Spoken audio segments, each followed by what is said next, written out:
Vamos falar um pouquinho sobre as viagens espanholas. Boa tarde a todos. Nesse tempo de quarentena, espero que o vídeo seja útil para vocês. Primeira coisa que eu tenho que saber é por que a Espanha entra atrasada nessas navegações em relação ao Reino de Portugal. Porque até então a Espanha era só o Reino de Castela, não tinha se configurado como um Estado nacional. Neste período das grandes navegações, ela estava num entrave muito grande, porque ela queria emancipação, ficar livre. Livre de quem? De um povo que foi para lá desde o século VIII e se mostrou proeminente, poderoso, que eram os muçulmanos, seguidores da ideia de Maomé, de uma fé única. Então eles foram para lá e receberam o nome de mouros, ou seja, porque se saíam do norte da África, da Mauritânia.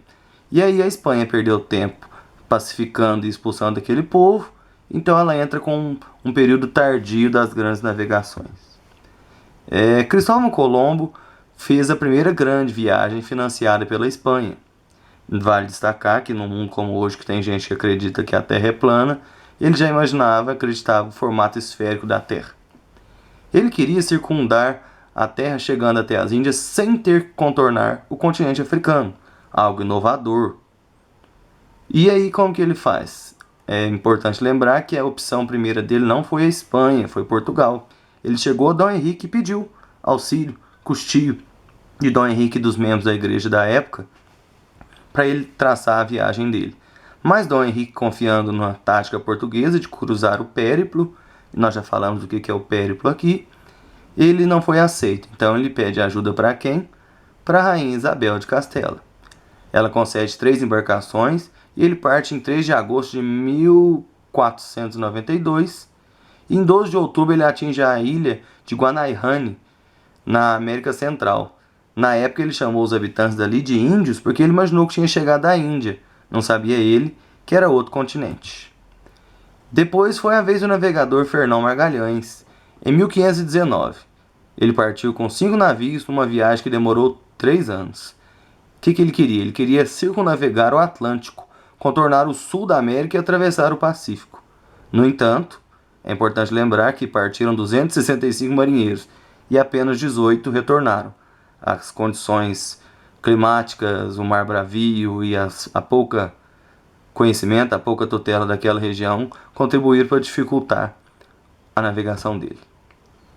O que era o motivo espanhol? As especiarias, condimentos, temperos, conservas. O que hoje para nós parece banal, no passado, acredite se quiser, foi motivo de várias contendas. Os conflitos Espanha e Portugal começam justamente por causa de terras conquistadas.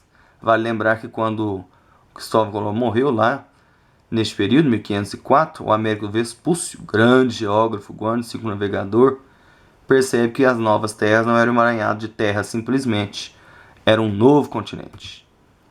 E aí, com tantas terras descobertas, um território tão vasto até então, na hegemonia de administração de 2 lugares, começam conflitos. A terra era de quem? A terra pertencia a quem? E aí o Papa Alexandre VI lança a bula Interquetera, do latim inter cetera. E o que consiste essa bula? Ele faz um trecho imaginário de 100 léguas a oeste do arquipélago de Cabo Verde, e lá o que ele determina? As terras que estivessem a oeste da linha eram espanholas, e as que estivessem a leste pertenciam a Portugal. França, Inglaterra e Países Baixos começaram a ver o quão promissor eram as viagens, os retornos que ela trazia, já começava a render lucros, começaram a querer participar dessas navegações e dominar territórios. Por isso o critério do segredo era muito forte entre portugueses, espanhóis e seus navegadores, não podendo revelar as rotas que eles usavam para chegar até lá. Mas aí o que eles resolvem fazer? Começam a tentativa de suborno e outras tentativas mais perigosas para que eles revelassem os trechos de caminhada. Aí, mais cedo ou mais tarde, também entra na disputa por novas terras esses países. França, Inglaterra e Países Baixos, entenda-se sobretudo Holanda. E como as regiões beira-mar, Portugal e mais ao interior Espanha já estavam dominadas, restou para eles ocupar as regiões do Caribe. Hoje, como se sabe, região da atual América Central.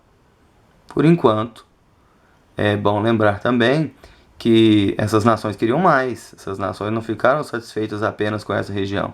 E aí, de uma nação para outra, destacando holandeses, destacando europeus, de outros reinos não tão famosos, começaram a praticar a pilhagem e a pirataria, uma nação querendo conquistar aquilo que outra nação ainda estava em processo de conquista. Por hoje é só, pessoal.